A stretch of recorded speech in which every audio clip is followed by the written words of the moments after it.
Hai, Assalamualaikum warahmatullahi wabarakatuh. Saya Fauzi dari Homebase Pagi A dengan NIM 2311510139. Di sini saya akan menjelaskan tentang evaluasi atas akuntansi piutang dan kaitan atas penyajian laporan keuangan di PT Sinar Sosro yang ditulis oleh Muhammad Nur Zanam, Sekolah Tinggi Ekonomi Kesatuan Bogor, dan Muhammad Arifin, Sekolah Tinggi Ilmu Komunikasi Kesatuan Bogor juga. Sebelum masuk ke pembahasan, kita akan membahas mengenai profil perusahaannya terlebih dahulu. PT Sinar Sosro adalah perusahaan minuman asal Indonesia yang terkenal dengan produk teh siap minum merek Sosro. Didirikan pada tahun 1940 di Mojokerto, Jawa Timur. Perusahaan ini merupakan salah satu produsen minuman teh terbesar di Indonesia. Produk utamanya meliputi teh botol Sosro yang sangat populer di seluruh negeri. Sinar Sosro dikenal karena komitmen mereka terhadap kualitas dan inovasi dalam produk minuman teh yang telah membuat merek mereka menjadi salah satu yang paling dikenal di Indonesia. Produk yang dihasilkan saat ini, produk-produk yang diproduksi oleh PT Sinar Sosro adalah teh botol Sosro, Fruity, ST, Tabs, Country Choice, dan air mineral Prima. Dan masih banyak lainnya yang diproduksi oleh PT Sinar Sosro. Oke, kita akan membahas sedikit tentang penjelasan yang akan kita bahas. Abstrak. Penyajian kredit adalah salah satu cara yang dilakukan oleh perusahaan untuk memperluas dan memperbesar hasil penjualan. Perusahaan melaksanakan penjualan kredit yang kemudian menimbulkan piutang. Tujuan penelitian ini adalah untuk mengetahui proses penjualan yang terjadi pada PT Sinar Sosro. Penjualan yang dilakukan oleh PT Sinar Sosro yaitu penjualan secara kredit merupakan suatu kebijakan yang dilakukan oleh PT Sinar Sosro kepada customer dengan maksud agar meningkatkan volume penjualan, sedangkan PT Sinar Sosro itu sendiri dalam metode pencatatan kerugian yaitu dengan menggunakan metode cadangan. Hal ini bertujuan agar dapat meminimalkan kerugian yang bisa terjadi. Selain itu, dalam metode cadangan ini, setiap akhir dilakukan penaksiran jumlah kerugian piutang yang dibebankan ke periode yang bersangkutan. Pendahuluan. Pada saat ini, perkembangan dunia usaha tumbuh sangat pesat dibandingkan masa-masa sebelumnya. Ini bisa terlihat dengan banyaknya perusahaan yang telah melibatkan masyarakat dalam menjalankan usahanya, atau istilah yang lebih dikenal yaitu go public. Dengan perkembangan ini, persaingan antara perusahaan pun menjadi meningkat Sehingga pihak manajemen perusahaan berpacu untuk mencapai sasaran masing-masing. Pada saat perusahaan dalam skala besar, biasanya transaksi penjualan dilaksanakan secara kredit dan antara penyerahan dan pembayaran tidak dilakukan dalam waktu yang sama. Piutang, usaha yang tertagih, akan menambah penerimaan kas perusahaan. Sebaliknya, piutang, usaha yang tidak tertagih akan mengurangi pendapatan. Untuk menghindari resiko adanya piutang tidak tertagih, pihak perusahaan harus benar-benar selektif menilai si debitur. Dapat kita lihat pada neraca dan laporan rugi di samping. Pada tahun 2005, kas sebesar 4 miliar 725 juta. Pada 2006, kas sebesar 5 miliar. Piutang pada 2005 ada di 2 miliar 120 juta. Di 2006 ada di 2 miliar 445 juta. Cadangan kerugian piutang di 2005 ada 20 juta. Di 2006 ada 45 juta. Piutang bersih ada di 2 miliar 100 juta. Di 2006 ada di 2 miliar 400 juta. Lalu ada persediaan. Di 2005 ada 1 miliar 200 juta. Di 2006 ada di 1 miliar 400 juta. Lalu asuransi dibayar di muka. Di 2005 ada di 750 juta. Di 2006 ada 800 juta. Lalu total semua di 2005 ialah ada di 8 miliar 350 juta. Di total di 2006 ada di 9 miliar. Lalu aktiva tetap di 2005 ada 8 miliar 500 juta. Lalu di 2006 ada di 8 miliar 500 juta. Akuntansi penyusutan di 2005 ada di 2 miliar 125 juta. Di 2006 ada di 2 miliar 550 juta.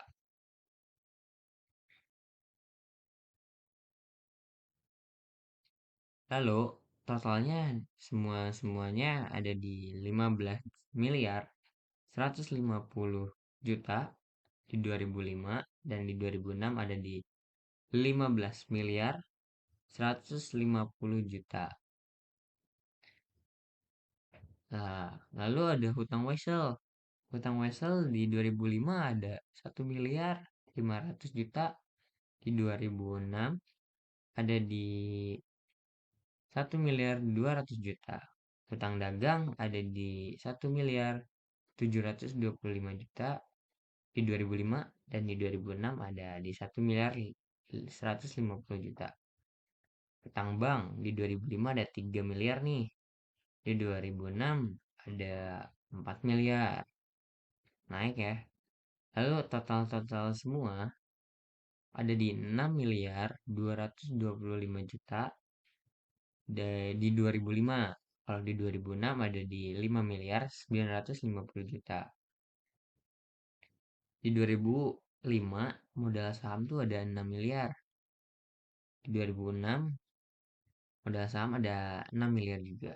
Terus laba bertahan di 2005 ada 2 miliar 500 juta. Di 2006 ada 3 miliar 200 juta. Lalu totalnya ada 8 miliar 500 juta di 2005. Di 2006 ada di 9 miliar. Lalu total Fasifa ialah 15 miliar 150 juta di 2005. Kalau di 2006 total Fasifanya ada 15 miliar 550 juta. Nah, lalu kenapa piutang cadangan kerugian di 2006 tuh ada di 2 miliar 120 juta. Dan di 2007 ada di 2 miliar 4.450.000 rupiah. Kenapa? Karena piutang ditambah dengan piutang bersih, yaitu piutang sebesar 20 juta, lalu piutang bersih sebesar 2 miliar 100 juta. Totalnya di 2006 jadi 2 miliar 120 juta. Lalu di 2007 piutang ada di 45 juta, lalu piutang bersih, lalu ditambah piutang bersih sebesar 2 miliar 400 juta dan hasilnya 2 miliar 4.450.000 rupiah. Lalu cadangan kerugian piutang antara tahun 2007 yaitu sebesar 25 juta. Kenapa? Karena 5% dikali 5 miliar yaitu sama dengan 25 juta. Nah, jadi begitu. Berikutnya ada di analisis umur hutang. Analisis umur piutang pada PT Sinar Sosro di tanggal 31 Desember 2006 sampai dengan 2007. Yaitu di 2006 saldo piutang ada di 2 miliar 100 juta, yang belum jatuh temponya ada 1 miliar 400 juta. Lalu lewat jatuh tempo dalam hari, di hari pertama sampai dengan hari ke-30 ada di 300 juta. Lalu di hari ke-31 sampai dengan 60 ada di 200 juta. Lalu di hari ke-61 sampai dengan 90 ada di 1 miliar 50 juta rupiah. Lebih dari hari 90 ada di 50 juta. Lalu di tahun 2007 saldo piutang ada di 2 miliar 400 juta. Lalu ada yang belum jatuh tempo pada 1 miliar 700 juta. Lewat jatuh tempo dalam hari, dari hari pertama sampai dengan hari ke-30 ada di 350 juta. Lalu di hari ke-31 sampai dengan hari ke-60 ada di 150 juta. Di hari ke-61 sampai dengan 90 ada di 125 juta. Lebih dari 90 hari ada di 75 juta rupiah. Baik, tadi kan ada di yang belum jadi tempo. Sedangkan ini sudah jatuh tempo di 2006. Ada customer itu minimarket di hari pertama sampai dengan hari ke-30 dia sudah lewat jatuh temponya 50 juta, dan hari-hari berikutnya ada di 30 juta, 20 juta, dan di hari ke-90 lebihnya ada di 15 juta. Supermarket di 70 juta, lalu ada di hari ke-31 sampai dengan hari ke-60 ada di 45 juta, lalu 30 juta, dan 5 juta di hari ke-90 lebih. Hotel ada di 60 juta di hari pertama sampai dengan hari ke-30, lalu 40 juta, 45 juta, dan 12 juta di hari ke-90 lebihnya. Lalu restoran dari pertama sampai dengan 30 ada di 85 juta, lalu 65 juta, lalu 40 juta, lalu 13 juta. Lalu perorangan ada di 35 juta, 20 juta, 10 juta, lalu 5 juta. Jumlahnya pada hari pertama sampai dengan hari ke-30 itu ada di 300 juta. Lalu di hari ke-31 sampai hari ke-60 ada di 200 juta. Lalu di hari ke-61 sampai dengan hari ke-90 ada di 150 juta.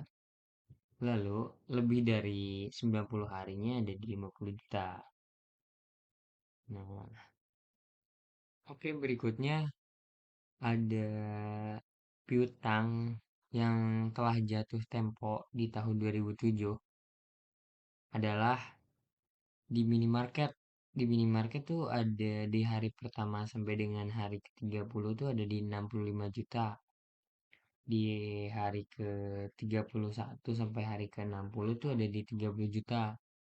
Lalu di hari ke-60 sampai dengan hari ke-90 tuh ada di 25 juta. Terus lebih dari 90 harinya ada di 15 juta. Sedangkan minimarket di hari pertama sampai dengan hari ke-30 tuh ada di 75 juta, lalu 45 juta, 30 juta, lalu lebih dari 90 harinya ada di 10 juta. Hotel ada di 80 juta di tahun 2007, lalu 350 juta, 30 juta, dan lebih dari hari ke-90-nya ada di 25 juta. Restoran tuh hari pertama sampai dengan 30 harinya ada di 95 juta, lalu 25 juta, 25 juta lagi, dan 20 juta di lebih dari hari 90. Perorangan tuh ada di hari pertama sampai dengan hari ke-30 tuh ada di 35 juta, 15 juta, 15 juta lagi di hari ke-60 sampai dengan 90 hari, dan lebih dari 90 harinya ada di 5 juta. Lalu total dari hari pertama sampai dengan hari ke-30 itu totalnya 350 juta. Lalu di hari ke-31 sampai dengan hari ke-60 ada di 150 juta. Nah, lalu di hari ke-60 sampai dengan hari ke-90 ada di 125 juta. Lalu lebih dari hari 90 harinya ada di 7 juta 500.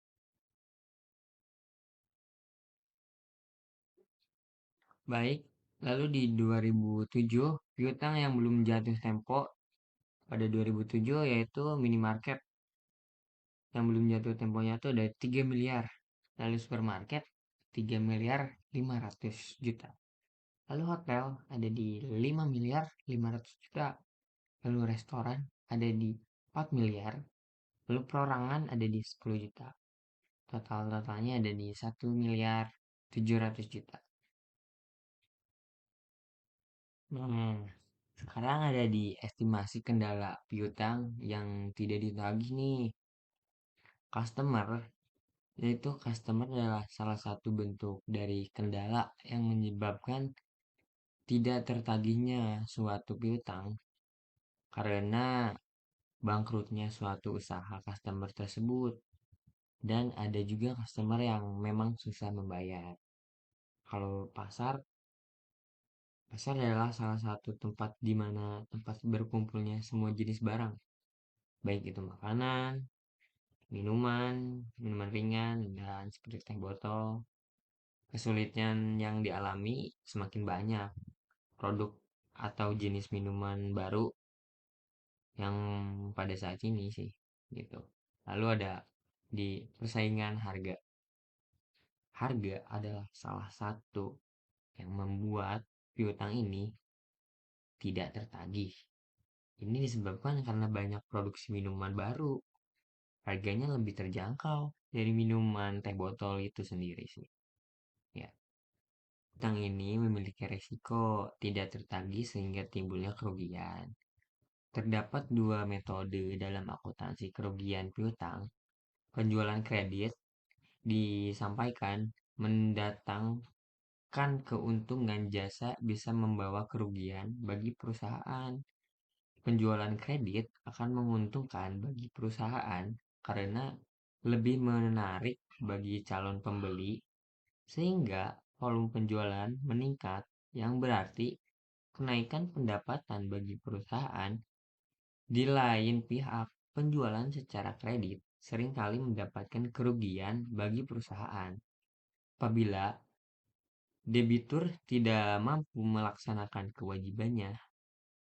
Kerugian ini dapat dalam akuntansi ini dikenal dengan berbagai nama seperti kerugian piutang, biaya piutang tidak tertagih, dan biaya piutang ragu-ragu perusahaannya. Perusahaan pengendalian yang paling penting di sini berhubungan dengan pengesahan kredit. Pengendalian ini biasanya melibatkan penyelidikan atas kredibilitas pengalaman dengan menggunakan referensi dan pemeriksaan atas latar belakang pelanggan. Setelah piutang jatuh tempo, perusahaan akan menggunakan prosedur-prosedur untuk memaksimalkan penagihan piutang tersebut.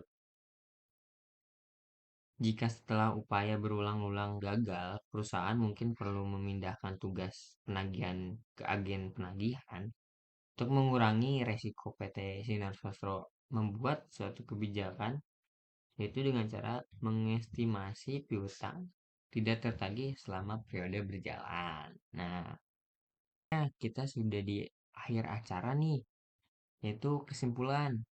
PT Sinar Sosro merupakan sebuah perusahaan yang bergerak dalam bidang produk minuman teh botol yang berasal dari teh wangi melati, termasuk perusahaan keluarga.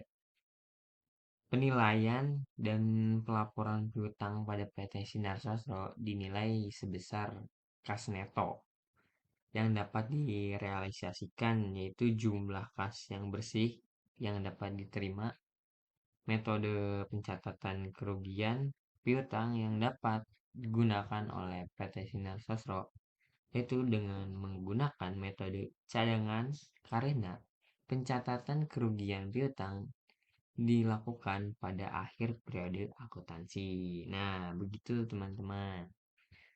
Mungkin sekian dari saya ya. Sambil menutup acara, mohon maaf bila ada salah kata ataupun kalimat, mohon dimaafkan. Semoga tugas ini bisa menambah nilai yang saya kurang. Oke, sekian dari saya. Sekian dari saya. Terima kasih. Kalau maaf bila kalau ada salah kata. Bila itu walhidayah. Wassalamualaikum warahmatullahi wabarakatuh.